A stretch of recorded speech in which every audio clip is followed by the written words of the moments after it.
She was the ultimate Renaissance woman, although she lived in the Middle Ages. Oh, and she also invented a language. I'm the Classical Nerd, and today we're talking about St. Hildegard von Bingen.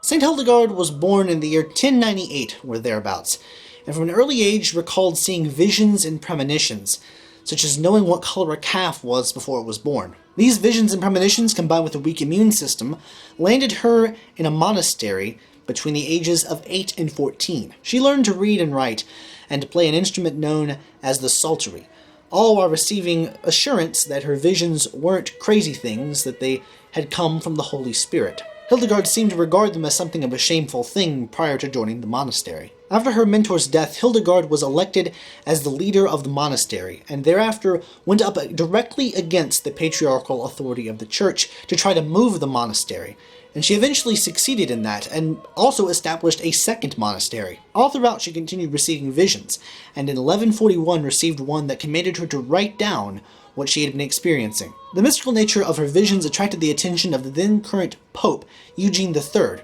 who read an in-progress copy and liked it so much he gave it his papal seal of approval, essentially assuring the church that Hildegard's visions were from the Holy Spirit and weren't just the ravings of a madwoman. This gave her instant credibility and a very wide notoriety. When she was in her 70s, she compiled all of her visions about God and the way the universe works into a complete collection. She went on grueling tours around the surrounding country as a theologian and, pretty much unheard of, a preacher.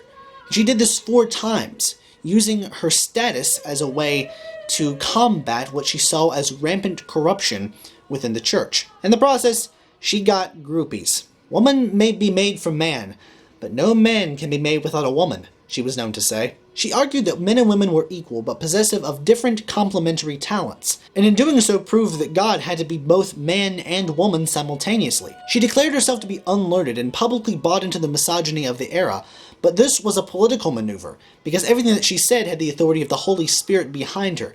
She was really, essentially, infallible. And the church, because of Pope Eugene's approval, couldn't do much to actually publicly censure her from speaking, or even excommunicate her. She even said that perhaps the reason God sent a woman was because he'd sent men in the past, only to see them screw things up even more. Upon her death, several of her sisters within the monastery reported seeing streaks of light across the sky. The sickly girl had lived into her 80s.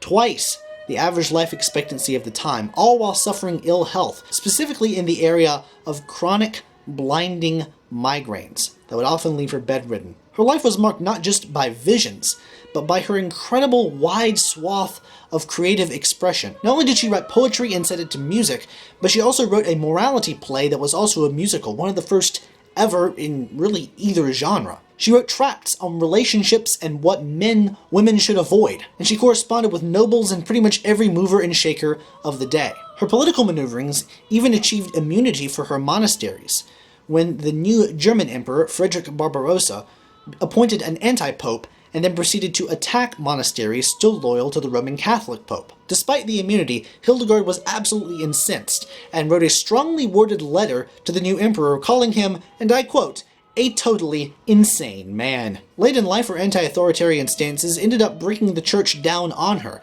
and they effectively tried to ban her from singing music for her services. And she thought that music was an integral part of worshiping God, so she just said, oh, you've just silenced the best music on the Rhine. And they kept singing until the church decided it would just quietly retract its ban. She pretty much founded the field of natural science in her area of Germany, and even invented a language she called lingua ignota, which she freely used and inserted into her own Latin poetry. While each nonsense word actually has a correlation in Latin, the effect is in moving in and out of a language that you understand. She also mixed in a lot of sounds and syllables that weren't really common to Latin to give a more exotic flavor to the music. Her surviving musical settings total 69, but there were at least 73 at one point. And while the Gregorian chant style in which she was working was very limiting, she really made it her own by creating some of the most attractive melodies we have in the style. And part of this was by using long melismas, or multiple notes on a single syllable towards the end of her pieces. But mostly, it's in the virtuosic range that the singers have to have. Some of her pieces go up to 2.5 octaves. She saw like many deeply religious minds, a link between music and the glory of God. She believed that her music was nothing more than an expression of God and his love. In fact, as in most of her endeavors, she didn't even see it as her work, she saw it as the work of God through her. To Hildegard, all of humanity were simply trumpets of God's breath. Hildegard was widely regarded as a saint long before being officially canonized by the Roman Catholic Church. In fact, it took until 2012 when Pope Benedict XVI named her a Doctor of the Church. Since the 1980s, there's been a growing interest in reviving her music, as there has been a focus on reviving not just early music, but also of music by female composers. To her, music was the best way of reviving what life was like before the fall of Adam and Eve, writing, "Music stirs our hearts and engages our souls in ways we can't describe. When this happens, we are taken beyond our earthly banishment, back to the divine melody Adam knew when he sang with the angels, when he was whole in God before his exile.